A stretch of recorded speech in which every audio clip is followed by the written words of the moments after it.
ఈరోజు మనం శాతవాహన సామ్రాజ్యం గురించి మాట్లాడుతున్నాం. శాతవాహన సామ్రాజ్య స్థాపకుడు శ్రీముఖుడు. శ్రీముఖుని అనంతరం ఆ సింహాసనాన్ని అధిష్ఠించినటువంటి మరొక రాజు అతని తమ్ముడైనటువంటి కన్వుడు. ఈ కన్వుణ్ణి కృష్ణుడు అని కూడా పిలుస్తాం.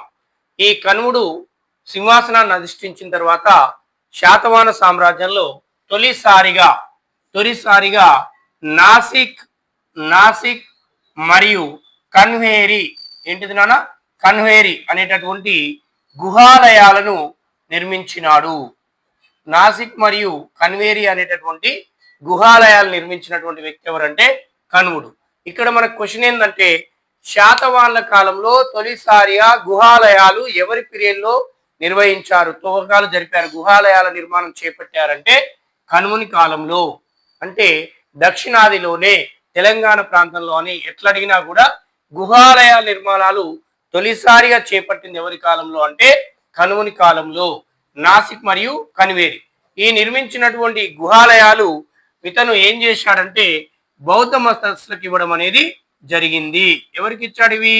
బౌద్ధ మతస్థులకు ఇచ్చాడు. బౌద్ధ మతస్థులకి ఇవ్వడం అనేది జరిగింది. దీంతో పాటు తొలిసారిగా శాసనాలు వేయించింది కూడా ఇతని కాలంలోనే. అంటే మన ప్రాంతంలో తొలిసారిగా శాసనాలు ఎవరి కాలంలో వేయించబడినాయి అంటే కన్వుని కాలంలోనే. ఇతను కన్వేరి అనేటటువంటి శాసనం కూడా వేయించడం అనేది జరిగింది. అంటే మనకి ఇక్కడ అర్థమవుతున్న విషయం ఏంటంటే గుహాలయ నిర్మాణానికి శ్రీకారం చుట్టింది కూడా కన్వుని కాలంలోనే. శాసనం వేయించడం కూడా ఇతని కాలం నుంచే ప్రారంభమైంది. అలాగనే భాగవత మతం ఏంటిదంటే అది భాగవత మతం. ఈ భాగవత మతము తొలిసారిగా ఉత్తర భారతదేశం నుంచి దక్షిణానికి వచ్చింది ఇతని కాలంలోనే.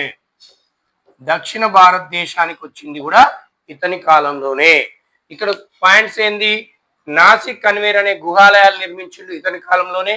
శాసనాలు వేయడం అనేది కూడా ఇతని కాలం నుంచి ప్రారంభమైంది. భాగవత మతం ఉత్తర భారతదేశం నుంచి దక్షిణానికి అనగా శాతవాహన సామ్రాజ్యానికి ప్రవేశించింది కూడా ఇతని కాలంలోనే.